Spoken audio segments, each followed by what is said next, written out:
Assalamu alaikum wa rahmatullahi ta'ala wa barakatuh. J'espère que vous allez bien. On se retrouve aujourd'hui pour une nouvelle vidéo. Aujourd'hui, Inch'Allah, on va faire ensemble l'insuffisance respiratoire aiguë. C'est un cours très intéressant. Sûrement, إذا كنتوا في le module du MC ورحتوا شفتوا في la pratique, راكم تلاقيتوا مع une insuffisance respiratoire aiguë parce que c'est un motif très fréquent في le PU. Alors, واش راح نشوفوا في هذا le cours كامل. On va voir une définition, on va parler de la physiopathologie, on va parler du diagnostic positif, راح نحكوا très bien inchallah على la clinique. Ensuite, on va parler de la prise en charge en urgence, les examens complémentaires qu'on doit lui demander et le raisonnement étiologique. Et on commence bismillah. Alors on commence par une définition. كيفاش نقدروا définir l'insuffisance respiratoire aiguë. Alors, on peut la définir comme étant l'incapacité brutale du système respiratoire à assurer une hématose satisfaisante. Qui dit hématose, c'est les échanges gazeux.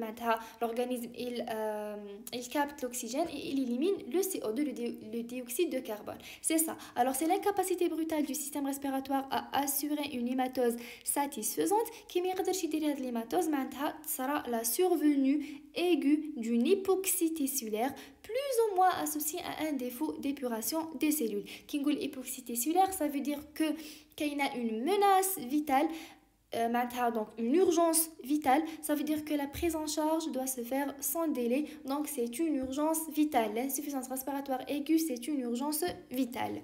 Alors il faut savoir qu'il existe deux types d'insuffisance respiratoire aiguë. Donc il y a l'IRA de type 1 et l'IRA de type 2. Pour l'IRA de type 1, il y a une hypoxémie, la PaO2 est inférieure à 60 mm de mercure. Pour l'IRA type 2, il y a une hypercapnie, la PaCO2 est supérieure à 45 mm de mercure avec une acidose respiratoire, le pH est habit.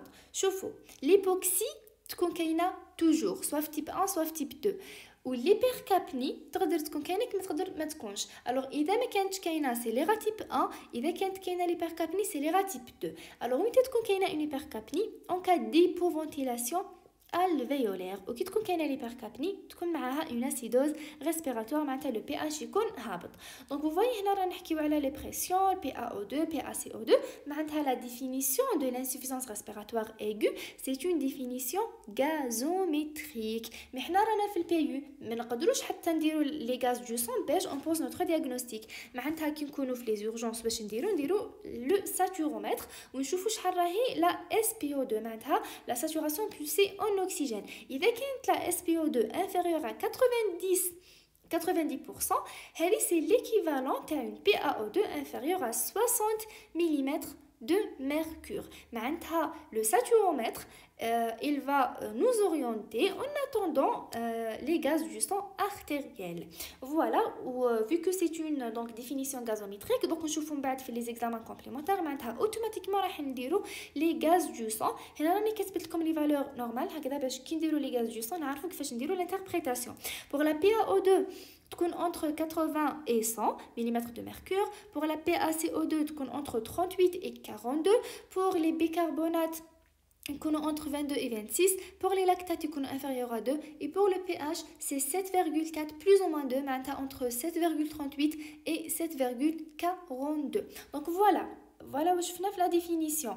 Donc c'est l'incapacité brutale du système respiratoire à assurer une hématose satisfaisante. Donc ça en a une hypoxie tissulaire. Il existe deux types, qui est l'IRA type 1, qui est une hypoxémie, la PaO2 inférieure à 60 mm de mercure, et pour l'IRA type 2, qui est une hypercapnie, donc la PaCO2 supérieure à 45 mm de mercure, plus une acidose respiratoire. La définition de l'insuffisance respiratoire aiguë, c'est une définition gazométrique. Ou la pratique courante, c'est le saturomètre, c'est la SPO2 inférieure à 90%, qui est l'équivalent d'une PaO2 inférieure à 60 mm de mercure. Donc voilà pour la définition.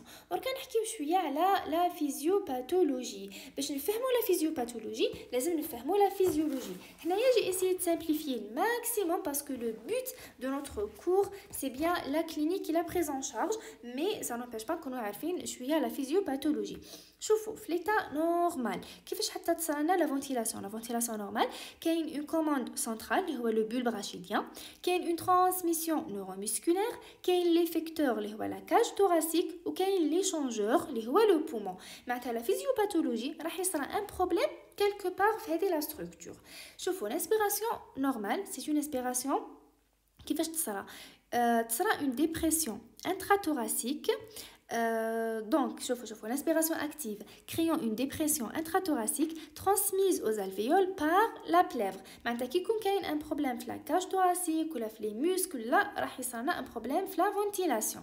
Le gradient de pression alvéolo-atmosphérique entraîne le passage de l'air de l'extérieur vers les alvéoles et c'est la phase ventilatoire. Donc, la phase ventilatoire, on a les muscles, on a la commande centrale, on a la cage thoracique. Et dès qu'il y a un problème, في واحدة من هذو يصرنا un problème في l'inspiration صح. En fin d'inspiration, il y a une homogénéité entre la ventilation et la perfusion. معناتها كي يصرى un problème في le rapport ventilation-perfusion راح تصرى une hypoxie tessulaire. Bon, l'inspiration augmente le retour veineux, c'est la phase des échanges. Le rapport ventilation-perfusion est optimal en fin de capillaire et les échanges gazeux sont alors maximaux. Ils s'effectuent par diffusion passive à travers la membrane alvéolo-capillaire. Logiquement, quand il y a un problème dans la membrane alvéolo-capillaire, ce sera une hypoxie tessulaire. Donc, je vous fais la physiologie, on a les éléments qui sont un problème, تقدر تصرى une insuffisance respiratoire aiguë. Après la diffusion, l'oxygène se fixe sur l'hémoglobine qui va le transporter jusqu'à la cellule. Automatiquement, il y a un problème de l'hémoglobine. Donc, en cas d'anémie, راح تصرى une insuffisance respiratoire. Ou هذاك le sang باش يقدر يوصل les cellules لازم له une pompe cardiaque. En cas où donc le débit cardiaque, ثاني راح تصرى une hypoxie tessulaire. Donc c'est ça. حكينا على لا فيزيولوجي وخرجنا منها شويه لا فيزيوباثولوجي. دونك نرجعوا هنا للشيما اللي راني دايراتو. شوفوا la physiopathologie, il y a trois mécanismes, soit atteinte de la fonction de la pompe pulmonaire, les rahina au numéro 1, soit une anomalie du transport de l'oxygène, les rahina au numéro 2, soit l'atteinte de la fonction d'échange, les rahina au numéro 3. Donc nous cherchons brièvement. Pour l'atteinte de la fonction de la pompe pulmonaire, qui marquina, soit qu'on atteinte de la commande centrale le bulbe rachidien, soit qu'on atteinte des muscles respiratoires, soit qu'on atteinte de la cage thoracique. إذا كانت atteinte تاع وحدة من هذو راح تصير لنا problème في la pompe pulmonaire et donc une hypoxie tessulaire. هذا le premier mécanisme. Le deuxième mécanisme, تكون كاينة une anomalie de transport de l'oxygène, soit تكون كاينة une anémie, soit une diminution du débit cardiaque. Ou peut-être qu'on a une diminution du débit cardiaque, soit en cas d'état de choc, soit en cas d'insuffisance cardiaque droite ou gauche. C'est le deuxième mécanisme qui est l'anomalie de transport de l'oxygène. Soit il y a le problème la fonction d'échange. Qu'est-ce que le problème de la fonction d'échange? Ce sera une perturbation de rapport entre la ventilation et la perfusion.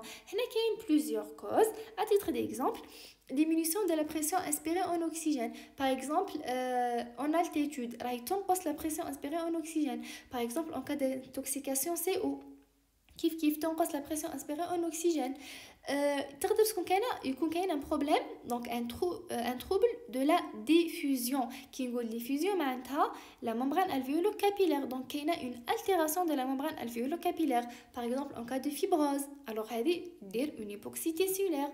Par exemple, en cas d'hypoventilation alvéolaire, en cas d'exacerbation de BPCO ou là de l'asthme, parce que ça a une bronchodilatation, donc il l'air bien les alvéoles. Donc hypoventilation, un bronchospasme. Voilà. Donc ça a une hypoventilation alvéolaire. يقدر يكون ثاني كاين un effet shunt. واش معناتها l'effet shunt? C'est la diminution de la ventilation mais la perfusion est maintenue. Par exemple en cas de pneumonie, en cas d'atelectasie, en cas d'OAP, هنا تنقص la ventilation. C'est ça l'effet shunt. Soit يكون كاين un shunt droit-gauche vrai. Le shunt droit-gauche vrai c'est quoi? C'est un court-circuit. معناتها c'est le passage du sang veineux et يروح directement le sang artériel sans passer par les alvéoles. C'est ça le shunt droit-gauche vrai. Les causes généralement c'est une cardiopathie congénitale ou bien des malformations veineuse. Pour la découverte de le shunt droit-gauche, soit une découverte fortuite la gazo, donc on sait une hypoxémie, soit par donc la cyanose, les cardiopathie cyanogène, هما le shunt droit-gauche vrai, soit l'orthodéoxie. C'est quoi l'orthodéoxie? C'est la position debout, ça une désaturation, la position couchée, la saturation est normale. C'est ça l'orthodéoxie. Alors voilà pour l'atteinte de la fonction d'échange qui est bzef, donc soit le shunt droit-gauche vrai, soit l'effet shunt, soit l'hypoventilation alvéolaire, soit trouble de la diffusion, soit la diminution de la pression inspirée en oxygène. Donc voilà les mécanismes de la physiopathologie. Alors درنا la définition وحكينا على la physiopathologie. بركا نحكيو على le diagnostic positif. هنا وين صح le cours يبدا تاع الصح يعني. Alors شوفوا pour le diagnostic positif de la détresse respiratoire aiguë. Allez, parce que l'insuffisance respiratoire aiguë qui marque que c'est une définition gazométrique, mais la détresse respiratoire aiguë c'est une définition clinique. Maintenant, la clinique واش راح نشوفوا اول حاجه généralement c'est le motif de consultation, c'est la dyspnée. Voilà, donc c'est la dyspnée معناتها une gêne à la respiration. في الكلينيك ثاني نقدروا نصيبوا دي سيني ديبوكسيمي كيما السيانوز كيما لي troubles de la vigilance. Les troubles de vigilance, ça c'est un critère de gravité. Voilà. Soit يكونوا كاينين دي سيني d'hypercapnie, à savoir l'astérixis, le tremblement des mains, l'HTA suite à l'activation du système sympathique, les céphalées suite à la vasodilatation. Soit يكونوا كاينين des troubles de la conscience, mais la somnolence حتى le coma et c'est un signe de gravité. Soit تكون كاينه une hypercrénie معناتها des sueurs, hypersialorée et un encombrement. هادو هما les signes d'hypercapnie. Généralement les signes d'hypercapnie c'est des signes de gravité parce que c'est des signes d'épuisement généralement. Donc on chauffe ça juste après.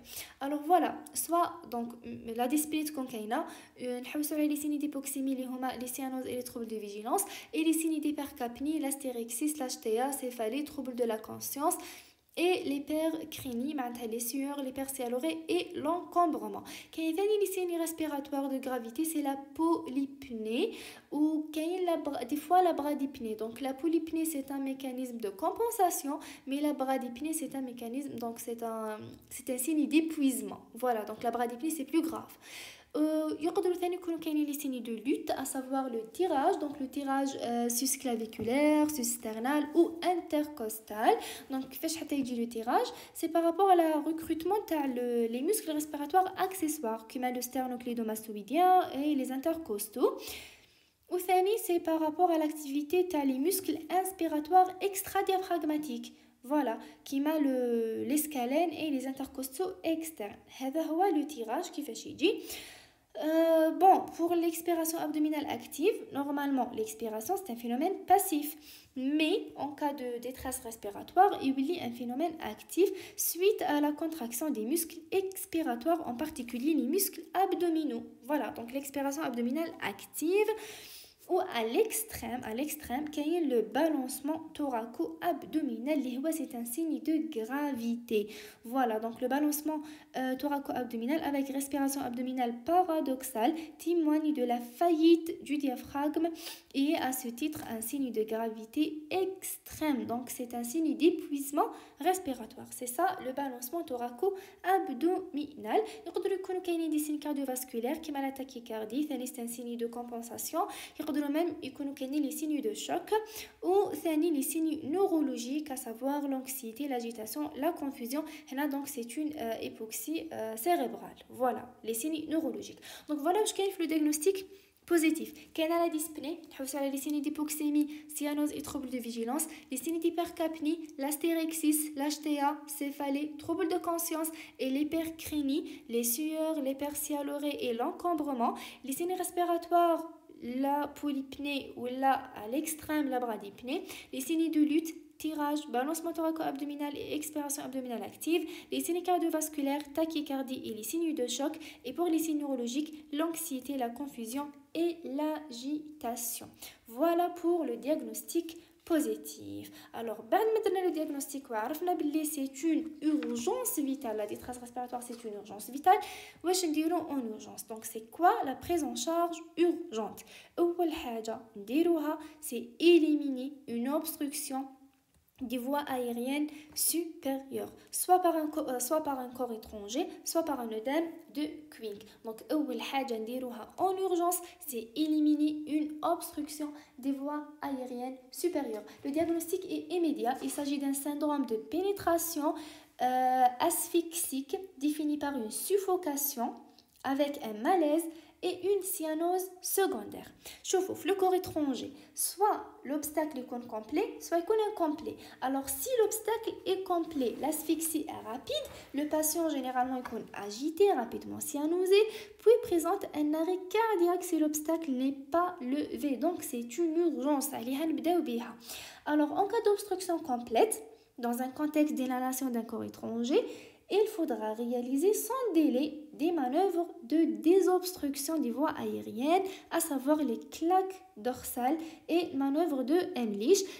Claque dorsale, نضربوا في le dos par la partie dure de la paume de la main. Voilà, c'est ça les manœuvres de donc le claque dorsale et le manœuvre de Heimlich. Alors elle consiste à quoi cette manœuvre de Heimlich? Alors elle consiste à effectuer une pression abdominale brutale dont le but est de repousser le diaphragme vers le haut باش هذاك le corps étranger يخرج. Alors l'objectif est de réaliser une pression suffisante pour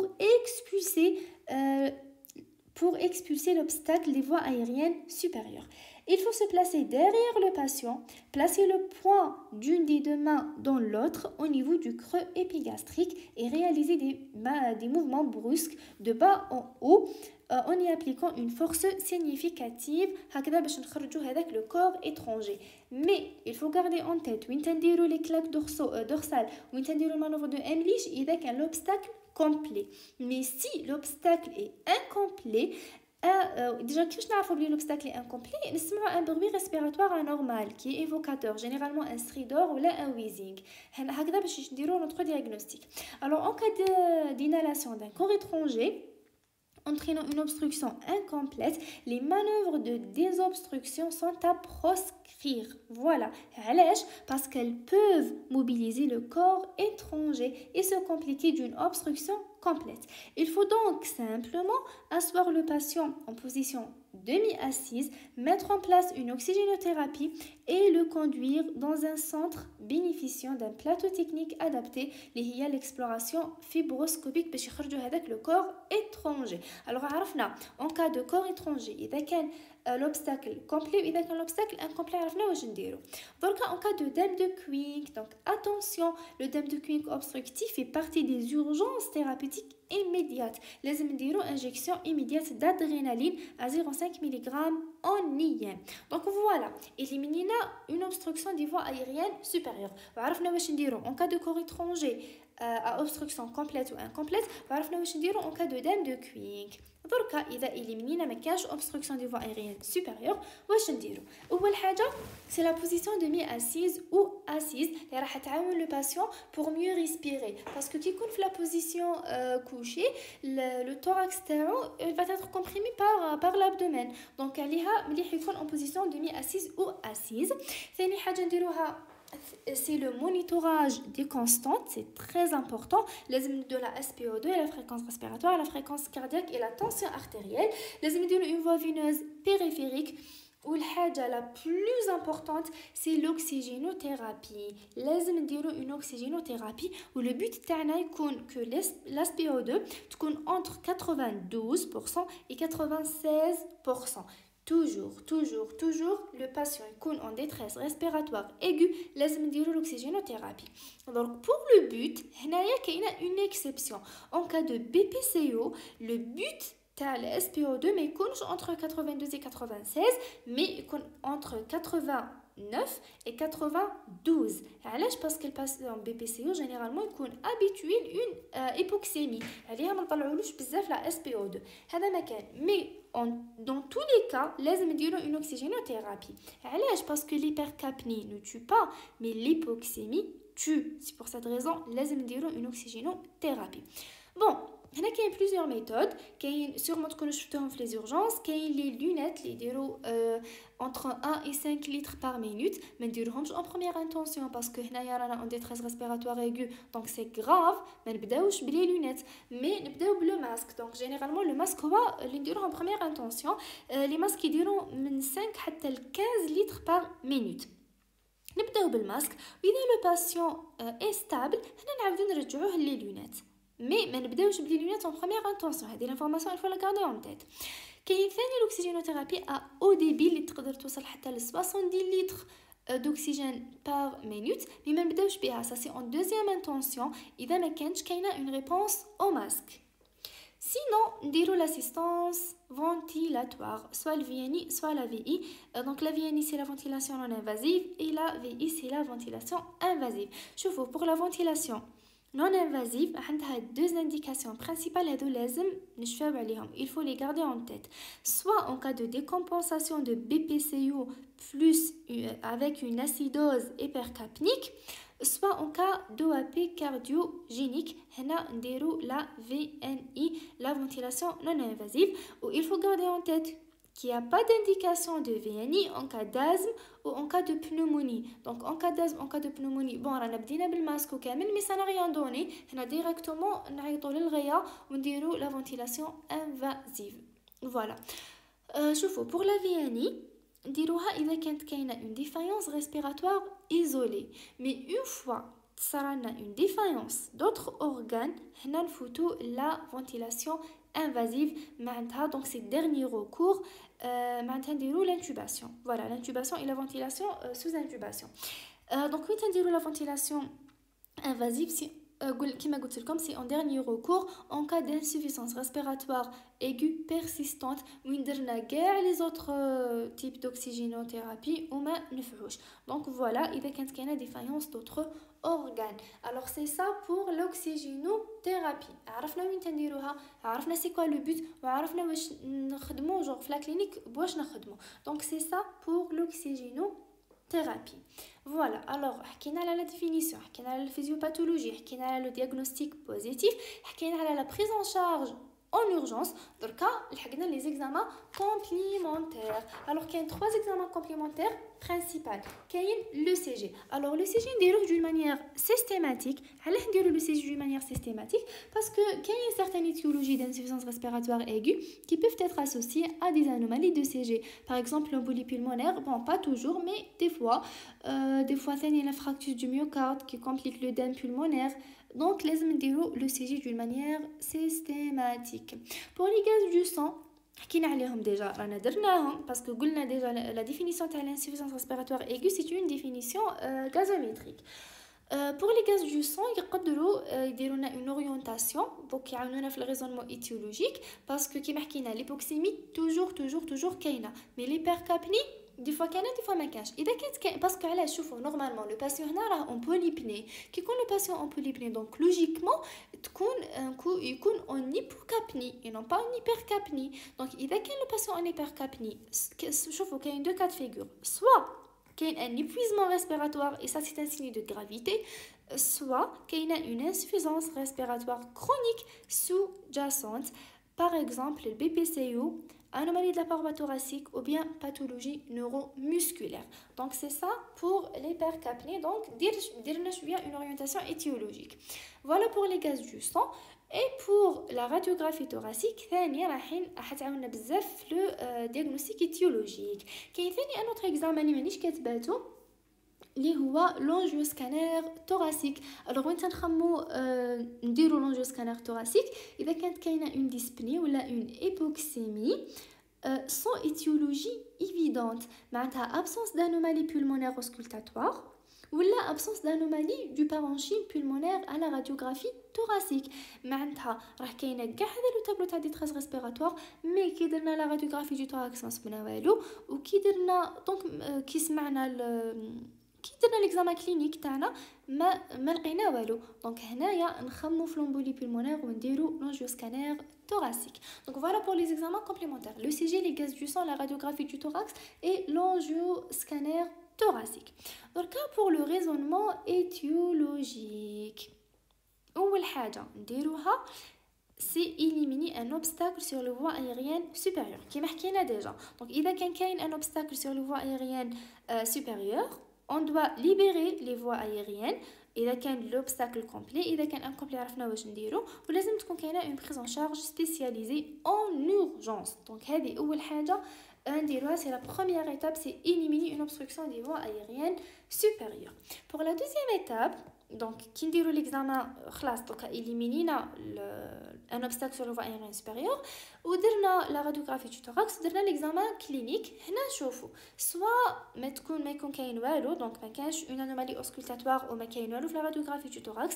هنا نخمو في l'embolie pulmonaire، l'état de choc et les maladies neuromusculaires. Soit يكونوا كاينين des anomalies auscultatoires ou à la radiographie du thorax. Donc soit هاد les anomalies يكونوا bilatérales et symétriques، هنا نخمو في l'OAP, crise d'asthme et exacerbation de BPCO. soit يكونوا unilatérales en cas de pneumonie, atelectasie et épanchement pleural. Donc نشرحوهم بالوحده. Alors إذا كانوا les anomalies bilatérales et plutôt symétriques، نشوفوا إذا كانوا des anomalies inspiratoires à l'auscultation à type de crépitant diffus. هنا elle évoque un œdème aigu du poumon, donc OAP. Elle se traduit par la clinique ou la radio, elle se traduit par des opacités alvéolo-interstitielles bilatérales la radio. Donc voilà pour l'OAP. إذا كانوا كاينين des anomalies expiratoires à l'auscultation à type de sibilant diffus، هنا elle évoque une crise d'asthme ou une exacerbation de BPCO. Mais il faut faire attention, un OAP cardiogénique peut aussi présenter des sibilants, en particulier chez les sujets âgés pseudo-asthme cardiaque. Donc شوفوا إذا صبنا لي crépitants diffus كنا directement l'OAP، إذا صبنا لي sibilants تقدر تكون OAP ويقدر يكون une exacerbation de BPCO ou bien une crise d'asthme. Voilà. وفي la radio عرفنا واش نصيبو، دونك هذيك في l'OAP نصيبو هذيك l'image de papillon. Voilà إذا كانوا les anomalies bilatérales et symétriques. دركا إذا كانوا les anomalies unilatérales، شوفوا إذا صبنا un seul foyer auscultatoire de crépitant، هذه في la clinique، وفي la radio صبنا une opacité alvéolaire في la radio، هذه elle fait évoquer une pneumonie bactérienne. في la pneumonie bactérienne في l'examen clinique نصيبوا les signes infectieux qui orientent généralement vers le diagnostic, par exemple la fièvre, la toux, les expectorations verdâtres. Donc voilà pour la pneumonie. نصيبوا les crépitants unilatérales ونصيبوا une opacité alvéolaire في la radio، يكونوا كاينين des signes infectieux معناتها la fièvre, la toux, les expectorations, etc. En cas d'épanchement pleural liquidien, en cas de pleurésie, la radio نشوفوا une opacité à limite supérieure concave، donc هذه هي في l'épanchement pleural. و كي نديروا l'auscultation ماش راح نسمعوا les murmures vésiculaires. Pour le pneumothorax, nous avons une hyperclarté radiologique avec ligne pleurale dans le cadre d'une détresse respiratoire aiguë. Il sera volontiers complet avec un décollement de toute la plèvre et compressif avec un refoulement médiastinal. Pour les épanchements pleurales liquidiens ou aériens, soit le pneumothorax, soit le pleurésie. وين تيديروا هذا التابلو تاع ديتريس ريسبيراتوار ايغو؟ اذا كانوا دو غروند ابوندونس، فوالا. مي اذا كانوا دو موين ابوندونس ولا دو فيبل ابوندونس ما يديروش هذا لو تابلو تاع لا ديتريس ريسبيراتوار كيما هكا. فوالا. الوغ فوالا pour les problèmes unilatérales حكينا على البنوموني وحكينا على البلوريزي وحكينا على لو بنوموثوراكس. بقات لا تيليكتازي. الوغ لا تيليكتازي واش نشوفوا في لا راديو؟ نشوفوا une opacité radiographique avec un pincement des côtes et attraction médiastinale. هنا نخمو في لا تيليكتازي. Donc voilà pour les anomalies auscultatoires pulmonaires ou à la radiographie du thorax. Je pense qu'on a fait le tour de la question. Alhamdulillah, c'était un cours intéressant. Inch'Allah تكونوا استفدتوا منه surtout. إذا استفدتوا منه partagez la vidéo مع les autres étudiants باش هما ثاني يستفادوا. إن شاء الله ربي يوفقنا. والسلام عليكم ورحمة الله تعالى وبركاته.